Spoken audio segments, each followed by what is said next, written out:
اعوذ باللہ من الشیطان الرجیم بسم اللہ الرحمن الرحیم وَإِذَا كُنْتَ فِيهِمْ فَأَقَمْتَ لَهُمُ الصَّلَاةَ فَلْتَقُمْ طَائِفَةٌ مِّنْهُمْ مَعَكَ وَلْيَأْخُذُوا أَسْلِحَتَهُمْ فَإِذَا سَجَدُوا فَلْيَكُونُوا مِنْ وَرَائِكُمْ وَلْتَأْتِ طَائِفَةٌ أُخْرَى لَمْ يُصَلُّوا فَلْيُصَلُّوا مَعَكَ وَلْيَأْخُذُوا حِذْرَهُمْ وَأَسْلِحَتَهُمْ وَدَّ الَّذِينَ كَفَرُوا لَوْ تَغْفُلُونَ عَنْ أَسْلِحَتِكُمْ وَأَمْتِعَتِكُمْ فَيَمِيلُونَ عَلَيْكُمْ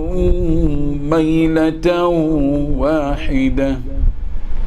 ولا جناح عليكم إن كان بكم أذى من مطر أو كنتم مرضى أن تضعوا أسلحتكم وخذوا حذركم أن تضعوا أسلحتكم وخذوا حذركم إن الله أعد للكافرين عذابا مهينا صدق الله العظيم۔ حاضرین و ناظرین، یہ درس نمبر 397 ہے، 397 سورہ نساء کی آیت نمبر 102 کی تلاوت کی گئی۔ لفظی ترجمہ دیکھیے، وَإِذَا، اور جب کنتا ہوں آپ، فیہم ان میں، فَأَقَمْتَ پھر آپ قائم کریں، لہم ان کے لیے، الصلاۃ نماز، فَلْتَقُمْ تو چاہیے کہ کھڑی ہو، طائفہ ایک جماعت، منہم ان میں سے، معاک آپ کے ساتھ، وَلْيَأْخُذُوا اور چاہیے کہ ساتھ لے لے وہ، اسلحتہم اپنی ہتھیار، فَإِذَا پھر جب سجدوا وہ سجدہ کر لے، فَلْيَكُونُوا تو وہ ہو جائے، مِن وَرَائِكُمْ تمہارے پیچھے، وَلْتَأْتِي اور چاہیے کہ آئے، طائفتٌ جماعت، اخرى دوسری، لم یصلوا کہ جس نے نماز نہ پڑھی ہو، فلیصلوا تو وہ نماز پڑھ لے، معک آپ کے ساتھ، ولیاخذوا اور چاہیے کہ لے لے، حذرہم اپنا بچاؤ، اسلحتہم اور اپنے ہتھیار، ود الذین کفروا وہ لوگ جنہوں نے کفر کیا وہ چاہتے ہیں کہ لو کاش کے تغفلون تم غافل ہو جاؤ، عن اسلحتکم اپنے اسلحہ سے، وامتعتکم اور اپنے سامان سے، کہ فیمیلون پھر وہ ٹوٹ پڑے، علیکم تم پر، میلتن ٹوٹ پڑنا، واحدتن ایک بارگی کا، ولا جناح علیکم اور تم پر کوئی گناہ نہیں ہے، کہ ان کان بکم اذن کہ تم کو اگر ہو کوئی تکلیف، من مطرین بارش کی وجہ سے،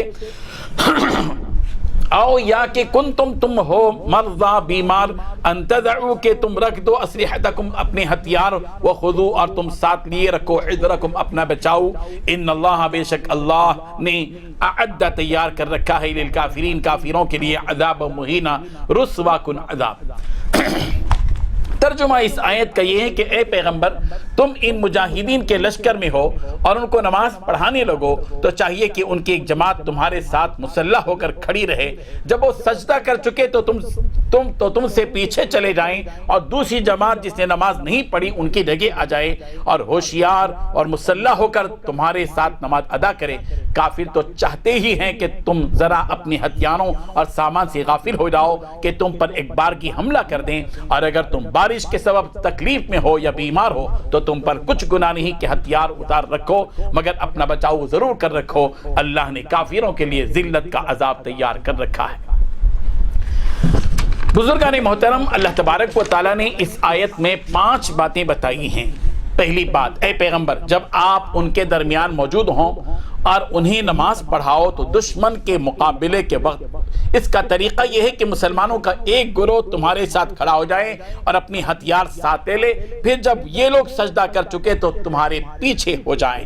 دوسری بات یہ بتائے گی کہ اور دوسرا گروہ جس نے ابھی تک نماز نہ پڑھی ہو آگے آ جائے اور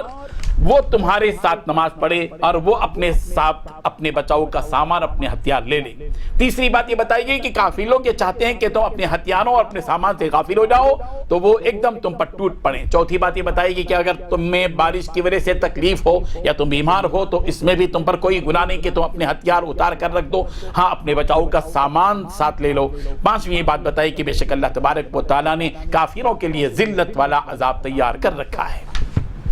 جنگ کی صورتحال ہو اور دشمن کی طرف سے حملے کا خوف ہو تو اس وقت خوف کے عالم میں بھی نماز معاف نہیں ہے۔ مسلمانوں کو حکم ہے کہ اس قدر سنگین صورتحال میں بھی نماز جیسے اہم ترین فریضے کو ادا کرنا چاہیے۔ ایسی صورت میں باجماعت نماز کا طریقہ اس آیت میں بتلایا گیا کہ نماز بھی ہو جائے اور جانوں کی حفاظت بھی ہو جائے۔ اس حالت میں جو نماز ادا کی جاتی ہے اس کو صلاۃ الخوف سے تعبیر کیا گیا ہے۔ حضرت ابو عیاض زرقی رضی اللہ عنہ سے منقول ہے، وہ کہتے ہیں کہ ہم رسول کریم صلی اللہ علیہ وسلم کے ساتھ مقام اسفان میں تھے، سامنے سے مشرکین آ گئے۔ یہ لوگ ایسی جگہ تھے جو ہمارے اور ہمارے قبلے کے درمیان تھی۔ رسول رحمت صلی اللہ علیہ وسلم نے ہم کو ظہر کی نماز پڑھائی تو مشرکین کہنے لگے کہ ہم نے غلطی کی، جب یہ لوگ نماز پڑھ رہے تھے تو اس وقت ان پر حملہ کر دیتے تو ان کو تو ہمارے حملے کا خیال بھی نہ تھا۔ پھر کہنے لگے کہ ابھی ایک اور نماز آنے والی ہے، یعنی عصر کی نماز، وہ نماز مسلمانوں کو اپنے بیٹوں سے اور اپنی جانوں سے بھی زیادہ محبوب ہے۔ جب یہ لوگ اس نماز میں یعنی عصر کی نماز میں مشغول ہو جائیں تو ہم ان پر ایک بار کی حملہ کر دیں۔ نماز چنانچہ حضرت جبرائیل علیہ السلام ظہر اور عصر یعنی اسی عصر اور ظہر کی نماز کے درمیان یہ آیت لے کر تشریف لائے فَإِذَا قَضَيْتُمْ کہ نماز کے وقت میں جب ایسی صورتحال پیش آئے، جو جس آیت کی تلاوت کی گئی وہ آیت اللہ تبارک و تعالی نے نازل فرمائی کہ وَإِذَا قُمْتَ فِيهِمْ فَأَقَمْتَ لَهُمُ الصَّلَاةَ فَلْتَقُمْ طَائِفَةٌ مِّنْهُمْ، یہ آیت نازل ہوئی۔ اور اس طرح اللہ تبارک و تعالی نے پہلے ہی بتلا دیا کہ نماز خوف کس طریقے سے ادا کرنا چاہیے۔ ظاہر بات ہے کہ نماز خوف کا جو طریقہ بتایا گیا ہے اور آج کل اس کی زیادہ ضرورت محسوس نہیں ہوتی ہے، جن لوگوں کو اس سلسلے میں تفصیلات معلوم کرنا ہو وہ تفسیر کی کتابوں میں اس کی تفصیلات کو دیکھ سکتے ہیں کہ کیا طریقہ ہے اس کا۔ اللہ تبارک و تعالی ہمیں حقیقتوں کو سمجھنے کی توفیق عطا فرمائے۔ وآخر دعوانا ان الحمد للہ رب العالمین۔ لا الہ الا اللہ،